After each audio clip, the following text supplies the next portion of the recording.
네, 우리의 기억은 계속해서 되새길 때 선명해지는 것을 보게 돼요. 내가 세상적인 것, 세상의 관심사들을 계속해서 되뇌이면 우리 생각 모든 부분에서 대부분 그것들로 채워질 거예요. 꿈을 꿔도 그런 것들로 꾸게 되겠죠. 반면에 하나님에 대해서, 하나님 말씀에 대해서 생각을 계속해서 되새기다 보면 우리의 기억은 하나님에 대해서 조금 더 선명해지게 마련입니다. 그래서 계시록을 보면서 많이 느끼는 건데, 비슷한 내용들도 자주 반복이 되고 하나님의 영광스러운 교회에 대해서 자주 설명하는 것을 보게 됩니다. 우리가 21장 후반부까지 달려오면서 하나님께서 교회를 어떻게 영광스럽게 만들어 놓으셨는지를 계속해서 설명해 주고 계시는데, 이러한 부분들을 말씀을 들으면서 함께 떠올려 보시면 다시 한번 그 기억이 각인되어지고 우리가 살아가면서도 내 모습이 지금 이 초라한 모습이 아니라 본질은 하나님께서 말씀으로 계시해 주신 영광스러운 모습이라는 것을 기억하게 될 거예요. 이러한 기억의 선명함들이 우리 모두에게 있었으면 좋겠습니다. 우리 지난 시간에는 계시록 21장 전반부를 살펴봤었는데, 계시록 21장, 22장이 그렇습니다. 새하늘과 새 땅, 완성된 하나님의 나라에서 교회의 모습을 말씀하고 있는 거예요. 오늘도 이어지는 새 예루살렘, 교회의 모습이 얼마나 영광스러운지를 설명해 주고 계세요. 22절부터 보겠습니다. 성 안에서 내가 성전을 보지 못하였으니 이는 주 하나님 곧 전능하신 이와 및 어린 양이 그 성전이심이라. 네, 성전의 실체는 하나님과 예수님이에요. 흔히들 성전이라고 하면 교회 건물로 많이 생각을 합니다. 교회 건물 자체를 성전으로 보고, 이 교회는 거룩한 곳이니까 내 집하고는 다르다, 어떤 구분을 둬요. 그리고 이곳에만 하나님이 강력하게 역사한다고 많이 생각을 하죠. 그래서 교회를 성전시하면서 우상 숭배하는 모습을 보게 돼요. 하나님 외에 모든 것들을 숭배하는 것은 다 우상 숭배가 되는 거죠. 그렇다면 구약 성경에서는 왜 성전이 거룩한 곳이라고 말씀했을까요? 그거는 성전 자체가 거룩한 것이 아니라 성전에서 하나님이 함께 인간과 계시기 때문에 그렇습니다. 하나님이 성전에 계시기 때문에 그곳이 거룩하다라고 한 거예요. 우리들끼리 만나면 그건 거룩한 곳이 아니에요. 그런데 거룩하신 분이 계시기 때문에 성전, 거룩한 장소다, 이렇게 말을 하고 있는 거죠. 그런데도 하나님을 빼버리고 장소에만 특별히 어떤 의미를 부여하는 사람들이 참 많습니다. 본질을 놓치고 있는 거죠.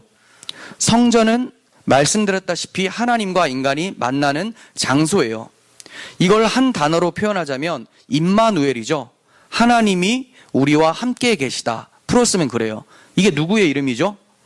예수님의 이름이죠. 예수님의 다른 이름이 임마누엘이었어요. 그래서 본문도 건물로 성전은 보이지 않고 성전이 예수님으로 대체되어 있는 것을 보게 돼요. 이 말은 예수님 안에서만 하나님이 인간과 함께 하시겠다라는 의지를 담고 있어요. 그런데 분명 사도 바울은 교회도 성전이다, 이렇게 말씀을 했었어요.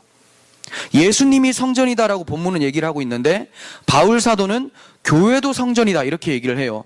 여러분들 잘 아시는 말씀인데, 너희는 너희가 하나님의 성전인 것과 하나님의 성령이 너희 안에 계시는지를 알지 못하느냐, 이렇게 말씀했었어요. 그러니까 정리해보면 이렇죠. 예수님도 성전이고 우리 교회, 건물 아니죠, 우리라는 이 성도 한 사람 한 사람도 성전이라, 이렇게 얘기를 하고 있어요. 그렇다면 무슨 말일까요? 예수님이 성전이라는 말은 예수님 안에 교회가 거한다라는 뜻이고, 교회가 성전이라는 말은 교회 안에 예수님이 거한다라는 뜻이에요. 너는 내 안에, 내가 네 안에, 이 뜻이죠. 이걸 예수님께서는 말씀을 하셨어요. 요한복음 14장 20절 보겠습니다. 그날에는 내가 아버지 안에, 너희가 내 안에, 내가 너희 안에 있는 것을 너희가 알리라. 이게 무슨 말입니까? 예수님이 아버지 안에, 아니라고 하는 것은 같다라는 거예요. 연합되어 있다. 동일한 본질이라는 거예요. 내가 아버지 안에, 그런데 더 놀라운 것은 너희가 내 안에, 우리가 어떻게 예수님의 본질에 참여하게 되었는가? 그리고 내가 너희 안에 하면서 예수님도 우리 안에 계신다라고 하죠.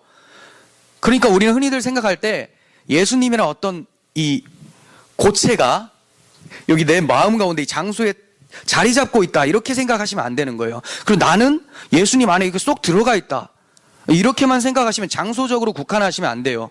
이거는 우리의 생각과 사고들이 예수님과 완전히 연합이 되어서 한 몸을 이뤘다라는 것을 내가 네 안에, 네가 내 안에, 이렇게 표현을 하고 있는 거예요. 이게 언제 이루어지는가? 여기서 그날에는 내가 아버지 안에라고 하죠. 그날은 오순절 이후에, 오순절 이후 성령께서 강림하실 때, 그때 우리가 알지 못했던 그 예수 그리스도의 신비를 알게 되는 거죠. 예수를 통해서 하나님이 어떠한 분인지를 알게 되는 거예요. 그러니까 여러분들은 이미 예수님과 한 몸이 된 사람들이에요. 그런데 최종적으로는 언제가 마지막입니까?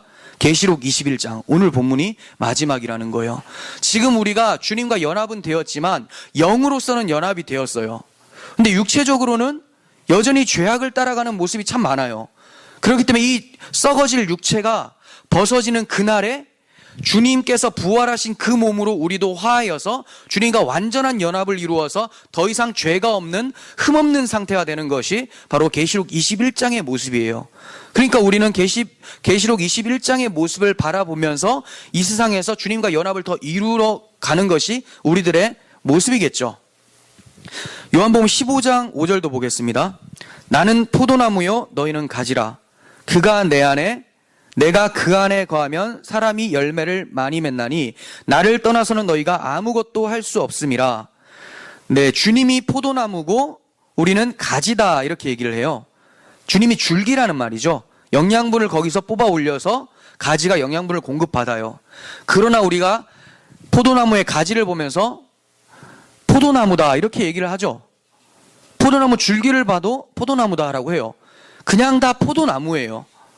이 말은 줄기에서 영양분이 끌어올라져서 가지로 나가든지 어떻게 되든지 간에 일단 둘이 한 몸으로 엮여버렸기 때문에 우리는 그것을 따로 생각하지 않고 포도나무가 저기 있다, 이렇게 얘기를 합니다. 단지 줄기와 가지를 구분짓는 것은 이 가지가 살아갈 수 있는 생명력이 오직 줄기이신 포도나무이신 예수 그리스도로부터 공급된다라는 것을 인정하기 때문에 이렇게 구별된 표현을 쓰고 있는 거예요. 요한복음 17장 21절부터 보겠습니다. 아버지여, 아버지께서 내 안에, 내가 아버지 안에 있는 것 같이 그들도 다 하나가 되어. 자, 여기서 그들이라는 것은 교회를 얘기를 해요. 교회, 사도들이 전한 복음을 듣고 돌아온 교회, 이 교회들도 뭐 되길 원한다고요? 하나 되길 원해요. 왜냐하면 하나님과 예수님과 성령님이 한 분이시기 때문에 하나님은 자기의 속성을 우리들에게, 교회들에게도 나타내 보이길 원하세요. 왜냐하면 하나님의 생명이 교회 각 사람 가운데 있기 때문에 연합을 이루는 것은 당연한 결과죠. 그게 바로 열매예요. 다시 한번 보겠습니다. 아버지께서 내 안에, 내가 아버지 안에 있는 것 같이 그들도 다 하나가 되어 우리 안에 있게 하사 세상으로 아버지께서 나를 보내신 것을 믿게 하옵소서. 내게 주신 영광을 내가 그들에게 주었사오니 이는 우리가 하나 된 것 같이 그들도 하나 되게 하려 함이니이다.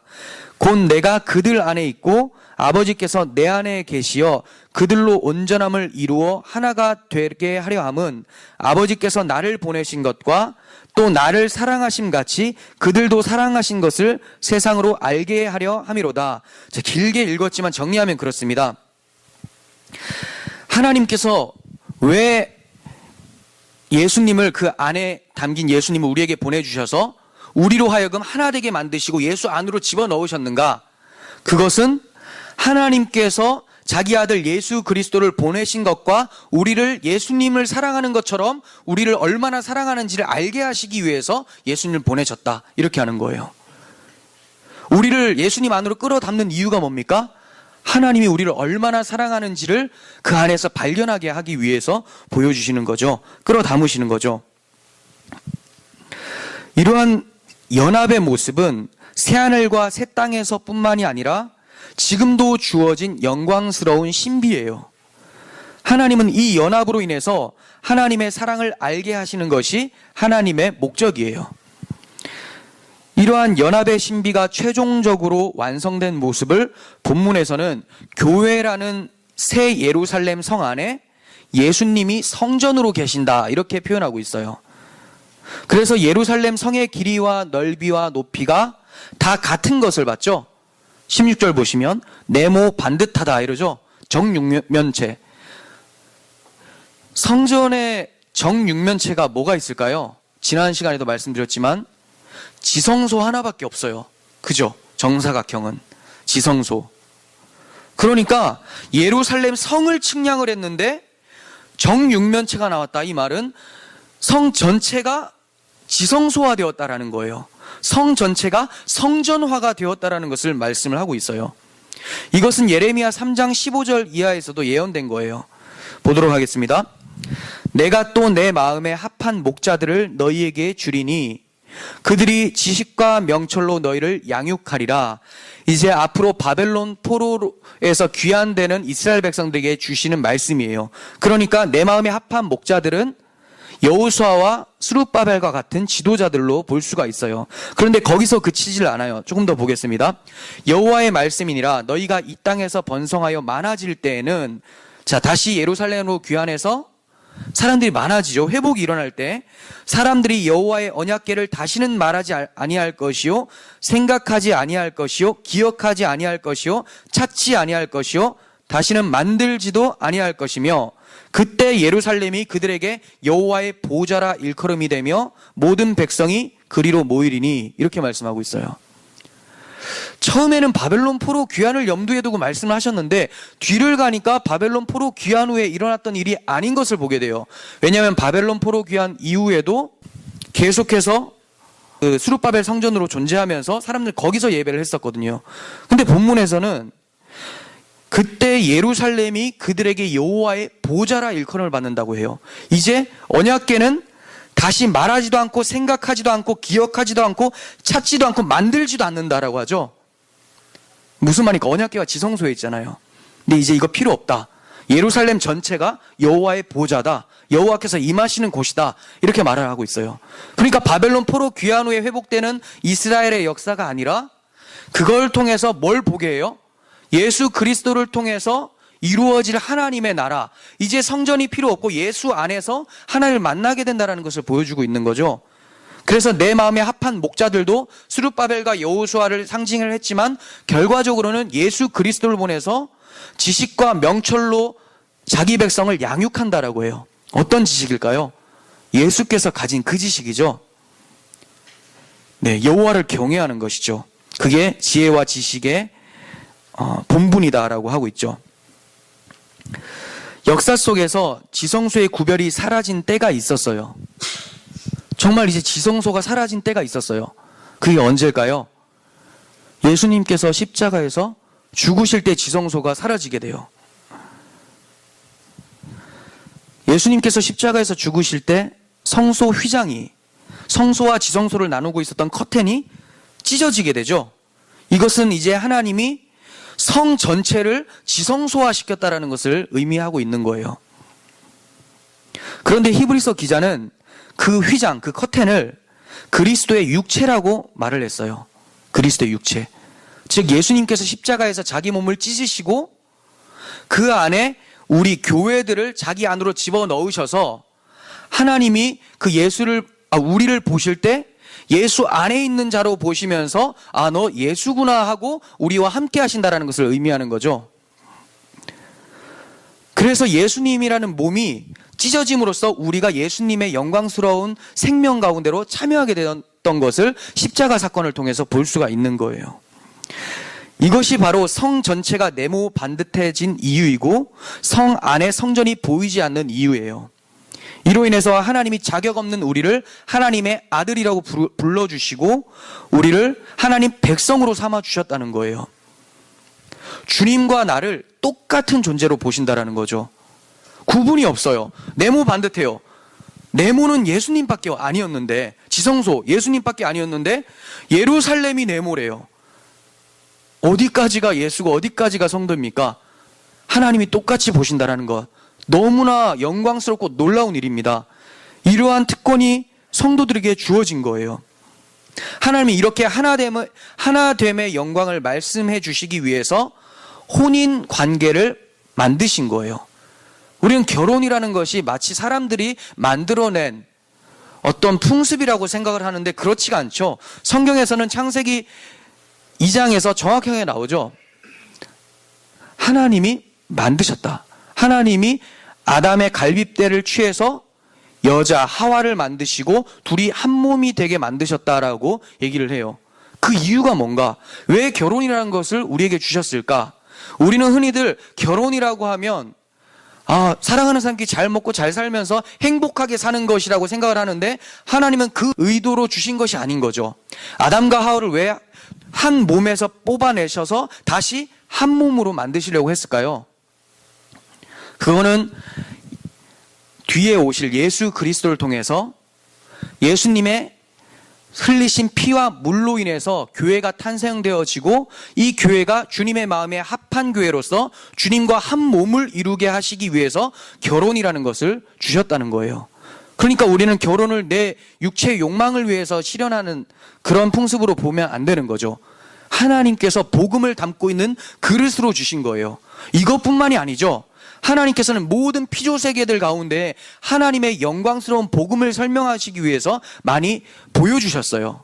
그럼에도 불구하고 사람들의 눈은 자기 욕망 중심으로 그것을 해석해냅니다. 나를 위해서 바다가 있고 나를 위해서 해가 있고 달이 있다. 가장 왜곡되는 게 그거죠. 해, 달이죠. 해를 보면서 사람들 어떻게 생각을 합니까? 와, 정말 소망이 있다. 나도 저런 밝은 빛 가운데로 행해야 되겠다. 나도 이 세상을 아름답게 만들어 봐야 되겠다. 이렇게 소망을 꿈꿔요. 그런데 이게 먼저 오면 안 되는 거예요. 하나님께서 해, 달을 달아놓으신 이유는 우리에게 소망을 갖기 위해서 주신 것이 아니라 먼저 그 소망을 없애기 위해서 주신 거예요. 잘 들으셔야 돼요. 소망을 갖기 위해서 주신 것이 아니라 소망 없음을 보여주시고 새 소망을 찾기 위해서 주신 거라는 거예요. 하나님께서 해, 달로부터 나오는 빛을 통해서 우리는 흑암 같은 존재라는 것을 발견을 하고 빛이신 예수님을 발견하게 되게 하시려고 해, 달에 빛을 주신 거예요. 그러니까 빛이 되도록 노력해야 되겠다가 아니라 나는 빛이 아니다라는 것을 알아야 돼요. 우리는 빛을 통해서 어둠이 무엇인지를 알아요. 빛이 없으면 어둠이라는 것을 알지를 못하죠. 근데 빛을 통해서 여기는 빛이고 여기는 어둠이다, 이게 알게 돼요. 하나님이 이걸 알라고 주신 거예요. 내가 빛이 되어보겠다. 그럴 수가 없어요. 우리는 어둠이죠. 어둠과 빛은 완전히 다른 성질이에요. 만날 수가 없어요. 흑암은 빛의 부재 상태죠. 빛이 없을 때 어둠이 있어요. 근데 이 어둠이 어떻게 빛이 됩니까?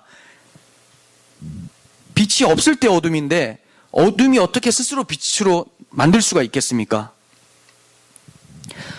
그런데 어둠에게 빛이 되라고 하니 이게 가당키나 한 말입니까? 교회에서도 그러죠.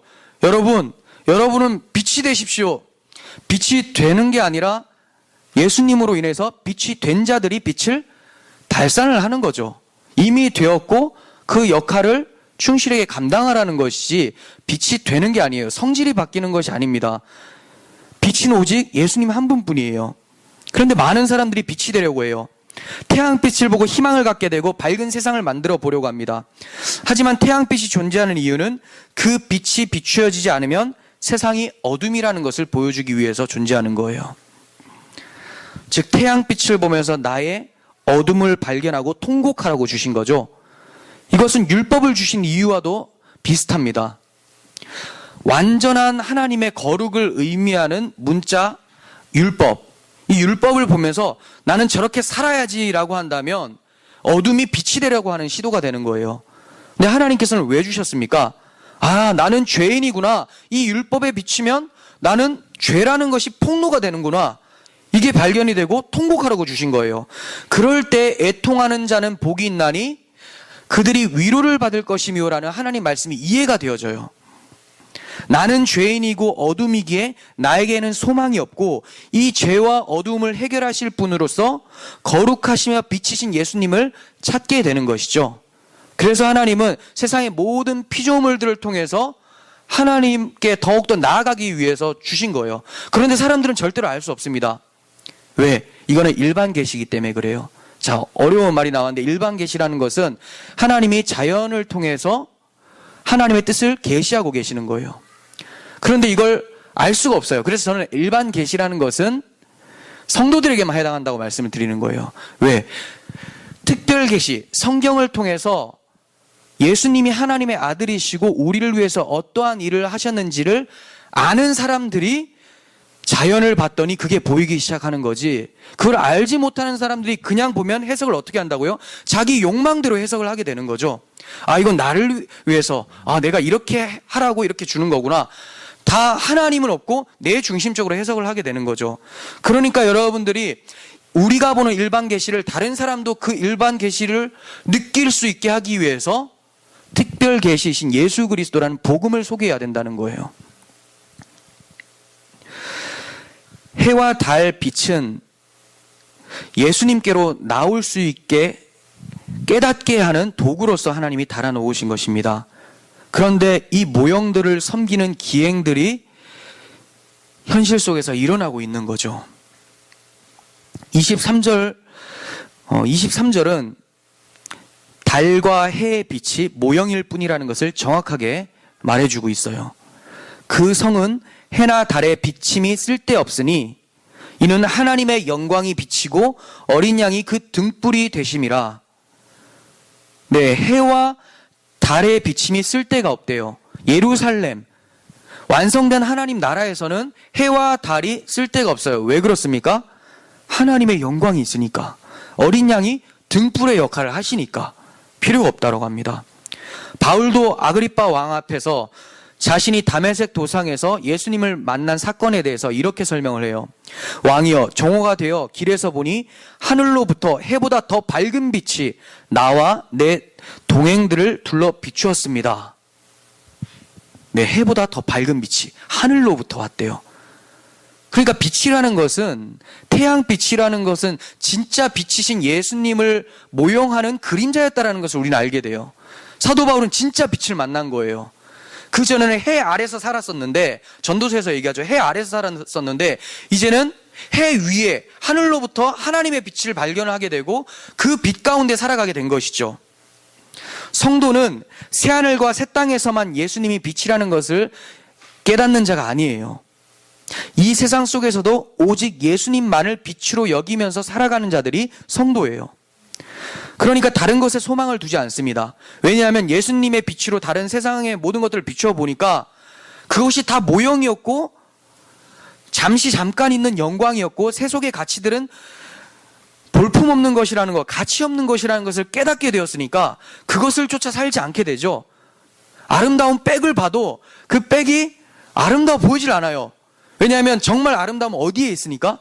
교회, 계시록 21장에 예수님의 빛으로 비춰진 그 영광스러운 교회에 있으니까 하늘을 소망하는 자지 땅의 것을 소망으로 하지 않는 자라는 거예요.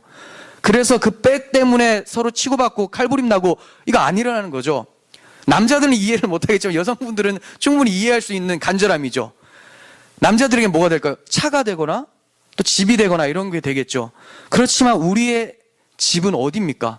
우리가 가야 될 본향은 새하늘과 새 땅, 주님 아니라는 거예요. 여러분, 정말로 세상의 것들을 보고도 부럽지 않고 아름다워 보이지 않습니까? 정말로 그래야 돼요. 우리가 앞으로 보든 뒤로 보든 어떻게 보든 예수님의 빛으로 볼 수 있는 눈이 우리에게 필요해요. 예수님의 그 빛은 오직 예수님의 빛만이 영광스럽다는 것을 우리에게 알려주세요. 그렇기 때문에 우리는 하늘을 소망하며 살게 됩니다. 23절에 나타난 교회의 영광스러운 모습은 이사야 선지자를 통해서도 이미 예언이 되었었어요.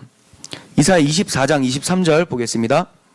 그때에, 마지막 날이죠. 그때에 달이 수치를 당하고 해가 부끄러워하리니, 달이 수치를 당하고 해가 부끄러워한다는 것은 달과 해가 설 수 있는 자격을 잃었다는 거예요.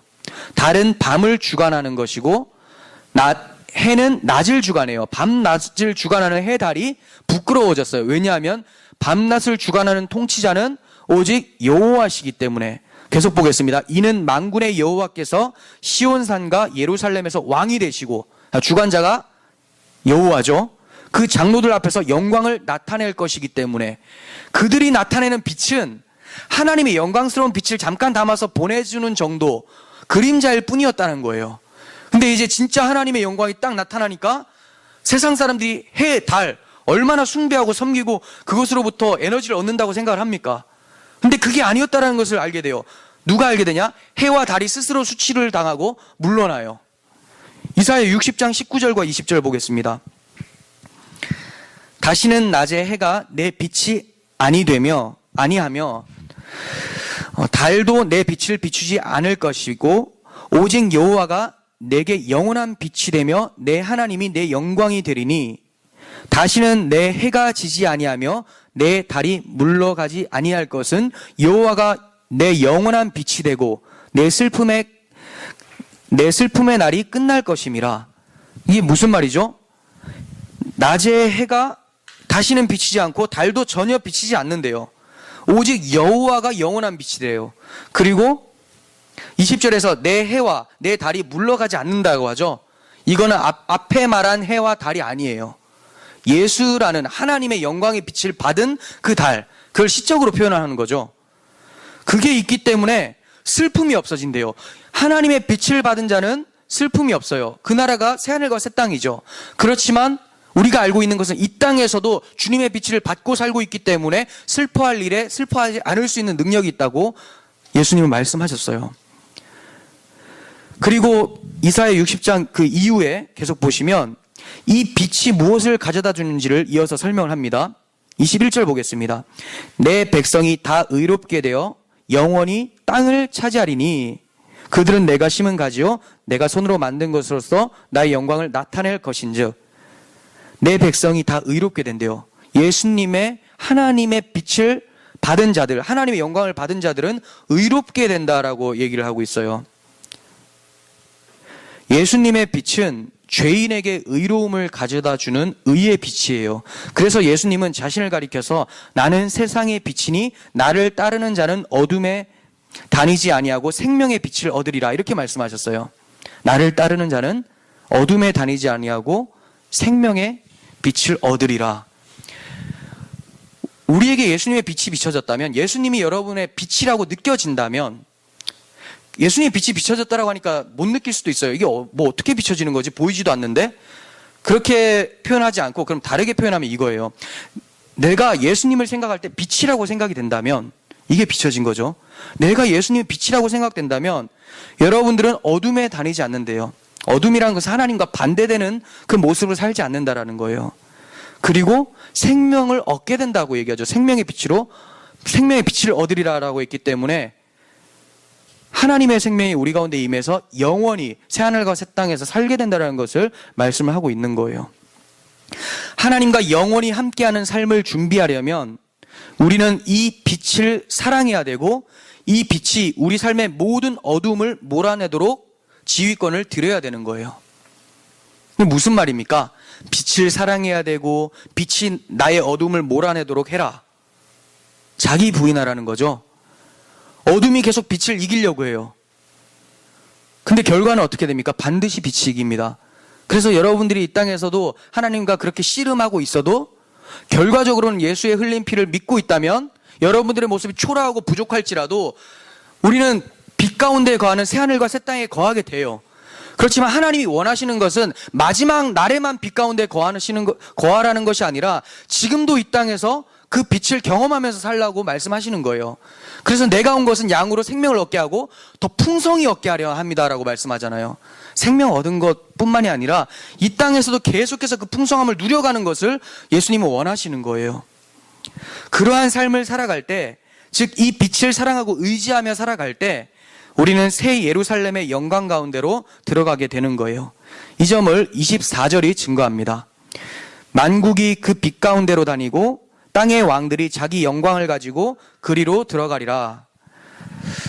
계시록 다른 곳에서는 만국이라는 단어가 적그리스도와 결탁한 세상 나라를 가리키는 단어로 사용이 되었어요. 그런데 여기서는 하나님의 백성을 가리켜요. 하나님의 백성.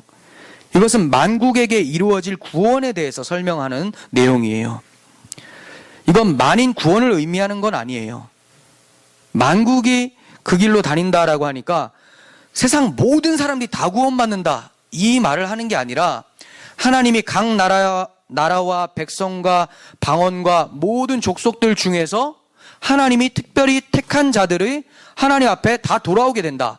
즉 이스라엘 나라뿐만이 아니라 한국, 일본, 아프리카 할 것 없이 모든 나라 가운데 하나님께서 특별히 부르시는 자들이 그 빛 가운데로 다닐 것이다라는 것을 말씀을 하고 있는 것이죠. 그러면 그 빛 가운데로 다닌다는 것은 무슨 말입니까? 예수님의 의를 힘입어서 새하늘과 새 땅에 새 예루살렘에 들어가게 된다는 거죠. 그리고 땅의 왕들이 자기 영광을 가지고 들어가게 된다, 이렇게 표현하고 있습니다. 땅의 왕들. 이 땅의 왕들은 누굴까요? 이 땅에서 많은 부귀 영화를 누린 고위 계층들이라고 볼 수가 있어요. 이들이 자기들이 그토록 누렸던 그 영광들을 가지고 들어간다는 말이 아니라 그 영광들을 지금 보니까 우와, 이거 내가 들어갈 영광에 비하니까 아무것도 아니구나, 다 내려놓고 예수님이 주신 그 영광 가지고 자기 영광 가지고 들어간다는 거예요. 만약에 세상 영광, 세상의 돈과 명예 이거 가지고 어떻게 들어갑니까? 거기는 예수님이 왕인데.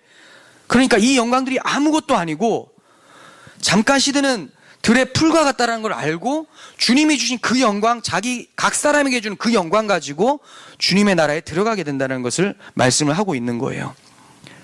이는 이사야 선지자가 예언한 말씀을 보면 더 자세히 드러나게 됩니다.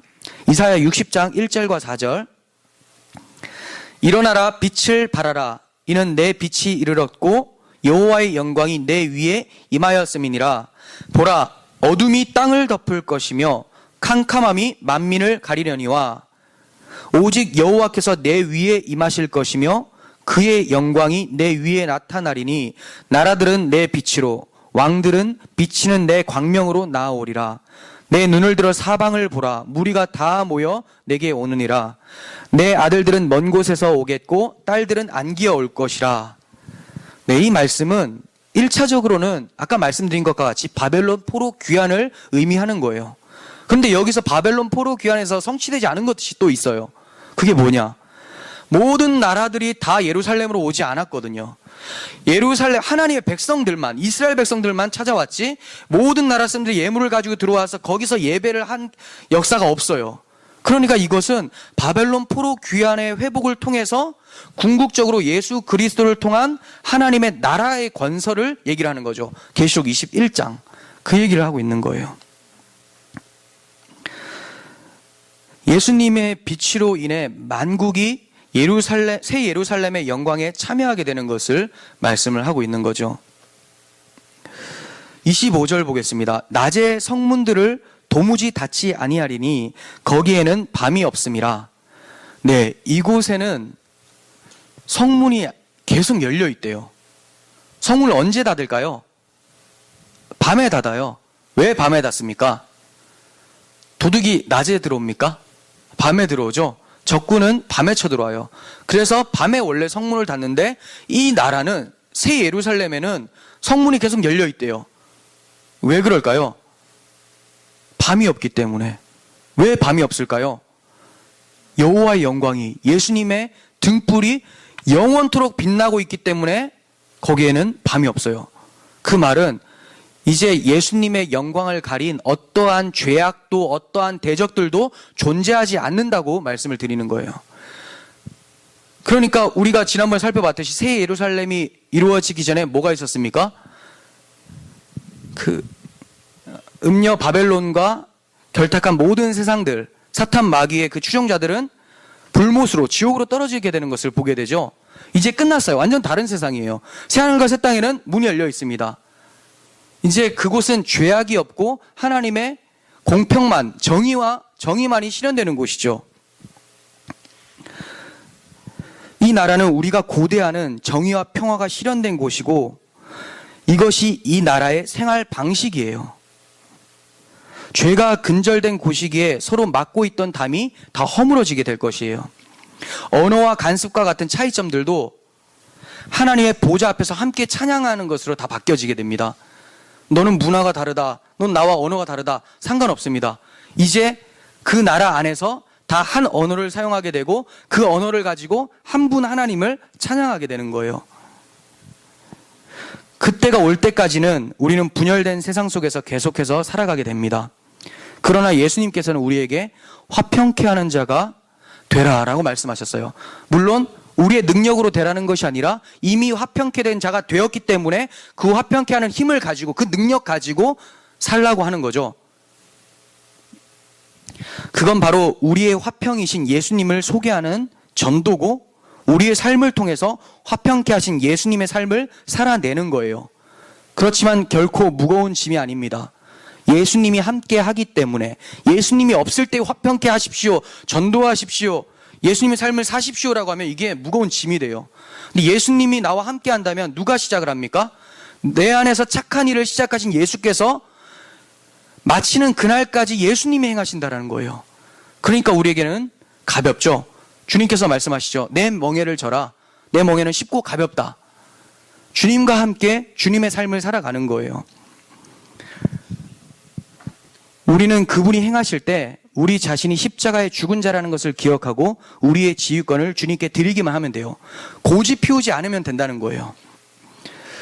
26절, 사람들이 만국의 영광과 존귀를 가지고 그리로 들어가겠고 무엇이든지 속된 것이나 가증한 일 또는 거짓말하는 자는 결코 그리로 들어가지 못하되 오직 어린 양의 생명책에 기록된 자들만 들어가리라.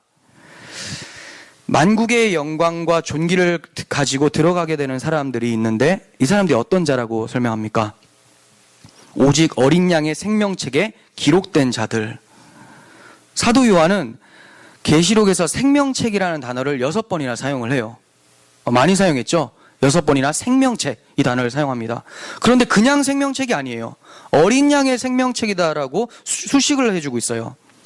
즉 생명이 어린 양으로부터 온다는 거죠. 그러니까 어린 양이 정말로 중요해요. 그래서 어린 양이라는 단어를 계시록에서 28회나 사용을 하고 있습니다. 처음에 어디에서 사용했습니까? 5장에서 천상을 봤더니 일찍이 죽임을 당한 것 같던 어린 양이 눈에 보였었죠. 근데 그 어린 양이 마지막 장인 22장까지도 계속해서 나오고 있어요. 22장 3절에서 3절이 아니라 1절이군요. 예, 하나님과 어린 양의 보좌로부터 나와서 3절에도 있네요. 그 어린 양의 보좌가 처음부터 끝까지 계속해서 어린 양만 언급을 하고 있습니다. 왜 그렇습니까? 교회가 영적으로 싸우는 이 전투도 어린 양의 보혈, 십자가 공로로서 승리하게 되는 것이고 교회가 받게 될 영광스러운 그 상급 또한 하나님의 생명 또한 어린 양의 보혈로부터 주어진다라는 것을 얘기를 하는 거예요. 그래서 사도 요한은 끊임없이 어린 양을 고수하고 있는 거예요. 반면 이 십자가 복음의 능력, 어린 양에 참여되지 않는 자들은 결코 그리로 들어가지 못한다. 이렇게 설명하고 있어요. 어린 양의 생명책에 참여되지 않은 어린 양과 아무 상관이 없는 자들의 특징에 대해서 27절에서 소개를 하고 있는데 속된 것, 가증한 일, 거짓말을 하는 자로 표현을 하고 있어요. 속된 것, 가증한 일, 거짓말을 하는 자. 이거 이러면 다른 거는 모르겠는데 거짓말 하는 자에서 우리 다 끝나는 거 아닌가 이렇게 생각이 될 수가 있어요. 그렇지만 이 세 가지는 다 같은 의미인데 다르게 표현한 거예요. 하나씩 살펴드리면 속된 것이라는 것은 거룩한 것의 반대예요. 즉 거룩한 하나님의 밖에 있는 것. 에덴 동산 밖으로 쫓겨났죠. 하나님 밖으로 나가 있는 그 상태가 속된 거예요. 하나님 밖으로 나가 있는 상태를 성경에서는 예수 그리스도 밖이라고 하고 하나님 안을 그리스도 안이라고 설명을 하죠. 결국은 그리스도 밖에 있는 자들이 속된 것을 하는 자들, 속되다 이렇게 표현하고 있는 거고, 두 번째 가증한 일, 이거는 역겹도록 싫은 일을 얘기해요. 하나님이 역겹도록 싫어하는 일은 구약 성경에서 자주 등장을 했었죠. 우상 숭배. 근데 우상 숭배는 그냥 목석 깎아놓고 거기만 절하는 것을 역겹도록 싫어한다고 말씀하십니까? 그것도 맞지만 우리 마음 가운데 하나님 외에 다른 것이 나의 주인이 되어서 그걸 섬기고 살아간다면 그게 우상 숭배예요. 쉽게 쉽게 말해서 내 자신이 왕이 되어 있는 상태. 방금 전에는 목석이나 돌이 나의 왕이라고 생각한다고 말씀하지 않았습니까? 이렇게 물어볼 수도 있겠지만 그 목석과 돌을 왜 내 왕으로 생각하는 줄 아세요? 그것이 나를 섬겨준다고 생각하고 있기 때문에, 얘가 내 욕망을 채워준다고 생각하고 있기 때문에 결국은 왕이시여라고 하지만 내 욕망을 채우는 도구로서 다 있는 거예요. 자기들이 깎아서 만들고 날 좀 도와줘, 내가 연약하니까 하면서 자기는 스스로 왕이 되어 있는 거죠. 아주 치밀한 계획된 범죄죠. 네, 근데 돌과 나무는 몰라요. 우상 껍데기니까. 정말 우상은 뭐예요? 나라는 욕망인 거죠. 하나님이 이걸 싫어해요. 그러니까 내가 주인이 되느냐, 예수가 주인이 되느냐, 예수가 주인이 된 삶을 생명체에 기록된 삶, 그렇지 않고 내가 주인이 된 것을 생명체 밖에 행위책에 기록된 자들이라고 얘기를 하고 있는 거죠. 거짓말하는 자들은 뭔가? 거짓말은 오늘 아침에도 하셨을 거예요. 그래서 지금도 나는 거짓말을 하지 않았다라고 거짓말을 하고 계실 수도 있어요. 근데 이 말은 요한일서에도 나옵니다. 요한일서 1장 8절. 만일 우리가 죄가 없다고 말하면 스스로 속이고 또 진리가 우리 속에 있지 아니할 것이고, 죄가 없다고 말하면 스스로 거짓말하는 거라고 얘기해요. 만일 우리가 우리 죄를 자백하면 그는 미쁘시고 의로우사 우리 죄를 사하시고 우리를 모든 불의에서 깨끗하게 하실 것이요, 만일 우리가 범죄하지 아니하였다 하면, 죄가 없다고 한다면 하나님을 거짓말하는 이로 만드는 것이니 또한 그의 말씀이 우리 속에 있지 아니하리라. 나는 죄인이 아니다, 나는 거짓말 안 한다, 난 죄가 없다라고 한다면 누가 거짓말하는 자가 돼요? 하나님이. 하나님은 의는 없으니 하나도 없다, 모든 자가 죄인이다라고 했어요. 나는 죄를 안 지었어, 나는 착해. 그 하나님이 거짓말하는 자입니까? 그럴 수가 없죠. 하나님은 회전하는 그림자도 없어요. 절대로 자기의 뜻이 변개치도 않고 흠이 없고 일관성 있는 분이시라는 거죠. 한번 말씀하시면 그것을 반드시 지키시고 그것이 바로 진리예요. 그런데 사람들은 오히려 자기가 죄인 되는 것이 싫어서 하나님을 죄인으로 몰려고 해요. 그래서 죽인 자가 누굽니까? 예수님이죠. 나를 믿어야 된다, 너희로는 안 돼, 나를 믿어야 돼, 나는 병든 너희를 고치러 온 의인이야 라고 했더니 난 병 안 들었다, 네가 병 들었다 하면서 죽여버리는 거죠. 이게 바로 십자가 사건입니다. 죄가 없다고 생각하는 것이 바로 거짓말이죠. 또 있습니다. 요한일서 2장 22절. 거짓말하는 자가 누구냐? 예수께서 그리스도이심을 부인하는 자가 아니냐? 아버지와 아들을 부인하는 자가 그가 적그리스도니. 적그리스도는 아까 어디로 갔어요? 사탄의 세력들과 함께 다 불못으로 던져졌죠. 거짓말하는 자를 적그리스도라고 해요. 근데 그 거짓말은 뭐냐? 예수께서 그리스도이심을 부인하는 자. 그리스도는 구원자라는 뜻이죠. 예수님이 구원자라는 것을 부인하니까 예수님을 찾지를 않아요. 그런 자들은 스스로 구원자라고 생각해서 자기 행위를 열심히 합니다. 내가 죄가 있어도 자기가 어떤 행위를 하면 이것이 보상이 된다고 생각을 해요. 덮을 수 있다고 생각을 해요. 그런데 그걸 아셔야 돼요. 하나님 앞에 범죄한 그 행위가 자기가 어떤 선한 행동을 했다고 해서 덮을 수 있을까? 이건 죄의 경중을 따져보면 되는데, 예전에도 말씀을 드린 것 같은데 죄는 짓는 그 대상에 따라서 크기가 달라집니다. 제가 우리 예담이 꿀밤 딱 때렸다고 해서 여러분들 훈계 차원이구나 생각하실 수 있겠죠. 근데 여기서 한층 더 높여서 저희 장모님의 꿀밤을 한번 때려봐봐요. 저런 저게 지금 목사야, 저거 뭐지? 이렇게 하실 거예요. 그렇게 돼요. 근데 하나님의 꿀밤을 때렸다고 생각을 해보세요. 하나님께 거역을 했다고 생각을 해보십시오. 완전 죄의 경중이 달라져요. 근데 그 행위를 봉사활동 10시간 하겠습니다, 안 된다라는 거예요. 채울 수가 없어요. 그럼 뭐 해야 됩니까? 하나님이 갚아주셔야 돼요. 어떤 걸로? 엄청난 형벌로. 그 형벌은 바로 죽음이에요. 근데 자기 아들을 대신 죽이세요. 왜? 우리가 죽는 것이 마음이 아프기 때문에. 하나님은 의로운 분이기 때문에 죄는 심판하셔야 돼서 죄를 물어야 되는데, 심판을 하셔야 되는데 우리를 죽이시기는 안타까운 거예요. 마음이 아픈 거예요. 그래서 자기 아들을 내어주셔서 대신 죽이는 거죠. 근데 그 아들을 믿지를 않아요. 그게 바로 거짓말하는 자죠. 거짓말하는 자. 자기는 죄가 없다고 생각하는 자라는 거예요. 예수께서 구원자이심을 부인하는 자라는 말은 예수님이 넌 죄인이야, 그러니까 내가 그 죄를 십자가에서 대속해서 너를 구원할 거야, 너는 이거를 믿어야 돼 라고 했더니 됐습니다 라고 하는 사람을 말하는 거예요. 그가 거짓말하는 자예요. 여러분, 지금 거짓말하고 있지 않습니까? 우리가 예수님 믿는다고 하면서 정말 예수님이 내 죄를 가지고 죽으셨다는 사실이 인정되지 않고 주님과 다른 삶을 살아가고 있다면 앞에 앉아 있어도 거짓말하고 있는 거잖아요. 그러니까 이 거짓말로부터 자유하게 되려면 진리의 빛을 받아야 돼요. 그 진리이신 예수께서 우리를 통치해 달라고 간절히 바라야 되겠죠. 정리하겠습니다. 우리는 성전이신 예수님을 살펴보았고 또한 성전은 교회도 된다라는 것을 살펴봤어요. 이로써 지성소화된 예루살렘, 즉 교회, 예수님과 연합된 영광스러운 교회의 신비에 대해서 보았습니다. 그리고 두 번째는 해나 달의 비침이 쓸데없는 곳이 바로 교회라는 것. 새하늘과 새 땅에서 뿐만이 아니라 이 땅에서도 교회는 해와 달의 비침이 쓸데가 없어요. 그것이 소망이 아니라 예수님만이 나의 빛이라고 생각하면서 살아가는 자들, 그게 바로 교회입니다. 그리고 세 번째는 모든 사람이 다 예루살렘으로, 새 예루살렘으로 들어가는 것은 아니라는 것을 보았습니다. 그 빛 가운데로 거함으로써 어린 양의 생명체에 기록된 자들만 새하늘과 새 땅, 새 예루살렘, 하나님의 영광에 참여하게 된다는 것을 보았어요. 우리들의 배경이나 인격이나 선한 행실들이 우리를 그곳으로 들어가게 하지 못합니다. 영생은 오직 어린 양께서 행하신 그 일로 인해서 주어지는 거예요. 그 어린 양의 나라, 새롭게 창조된 세계에서 시민권을 확보하려면 지금 예수를 또 믿으셔야 됩니다. 기도하겠습니다. 하나님 아버지, 감사합니다.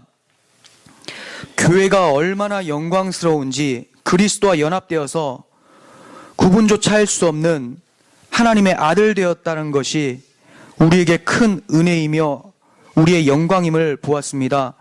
하나님, 이 영광을 본 자로서 그 빛 가운데 다니게 하시고 악을 행하지 않게 하시고 거짓말하지 않는 자로서 나는 죄인이고 예수의 빛이 필요하다는 것을 인정하는 자로서 살 수 있도록 주님 도와주시옵소서. 이 땅을 살아가지만 이 땅 가운데 비춰진 주의 빛으로 인하여서 새하늘과 새 땅, 새 예루살렘을 지금도 누리면서 주께서 주신 평안을 누리며 살 수 있도록 도와주옵소서. 예수님의 이름으로 기도합니다. 아멘.